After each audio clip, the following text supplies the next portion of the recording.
See you soon. Democrats insist that they do not have a messaging problem. A New York Times op-ed lays out the, quote, real problem the party has facing charismatic candidates like Mamdani and Donald Trump, saying, quote, it's not enough to point out a transgressive candidate's shortcomings. You have to offer voters something better. And few Democrats seem to be able to do that, like Mr. Trump and his Make America Great Again promise. Mr. Mamdani offers a simplistic message. He can decree a more affordable city.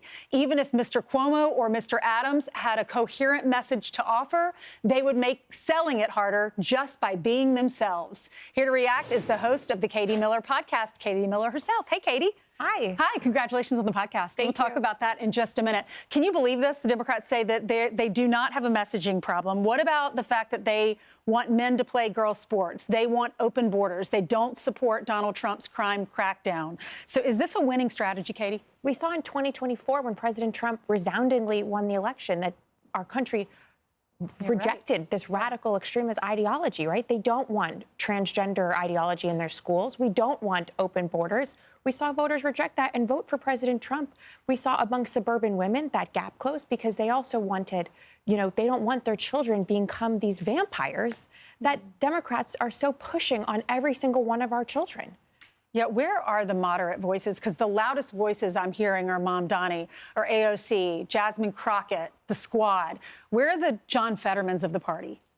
Well, what's underappreciated point about this election is there's 3 other people running that are pulling the vote in opposite directions. Democrats can't seem to get it together, but the best thing to happen to the future for Republicans in the midterms is if they elect Mamdani, because they will see what happens to the radical downfall of a city when they have a socialist in office. What's going to happen to the streets of New York? It certainly won't be pretty, and President Trump will have to come in and clean it up. Yeah, there have been some reports to the Wall Street Journal poll in July. Katie said 63% of voters have an unfavorable view of the Democratic Party. Gallup poll says less than 1% of Democrats are satisfied with the direction of the country.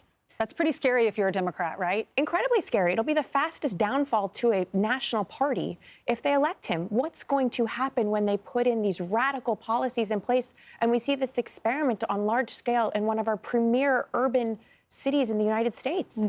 It'll be craziness on the streets of New York. And as I said, President Trump will have to come in and clean it up. Look what happened in D.C.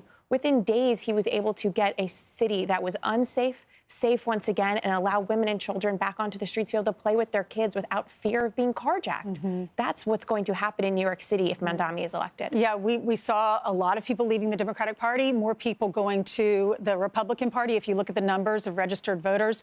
And you interviewed the CEO, the founder of Airbnb on your podcast. And he was one of the ones who looked at everything. He was a Democrat, and now he supports Trump. Let's play a clip of that. I think it was early 2021, mid 2021, the activity at the border caught my attention. And I just remember thinking, what's going on with this topic? It seems as if there's no border. And as it got worse that year, I felt like I needed to understand this problem more.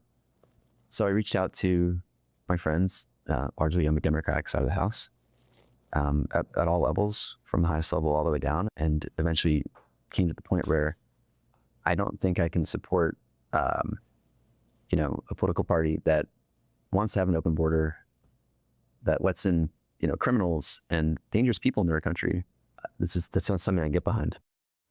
So, Katie, you launched this podcast, excellent interview, and it's always interesting to hear why people switch parties. This is to attract conservative moms and women. Is that an underserved market? I think it is. I think you saw in the 2024 election, President Trump went on so many podcasts, right? Theo Vaughn, Joe Rogan, the Nelk Boys. But there really isn't a place for conservative women that if you want to talk to conservative women online, where they all in one audience at the same point. We have a lot of political podcasts out there, whether that be Megyn Kelly or Candace Owens, but there really isn't that lifestyle, relatable view into someone else's life that exists on the conservative side that shares our morals and our values of safe communities, safe streets, healthy families, happy families, right? This Make America Healthy Again movement that took over our country, there isn't that place for moms to have that conversation. Right. You and Stephen have 3, a 4-year-old, a 3-year-old, and a 2-year-old. Yes.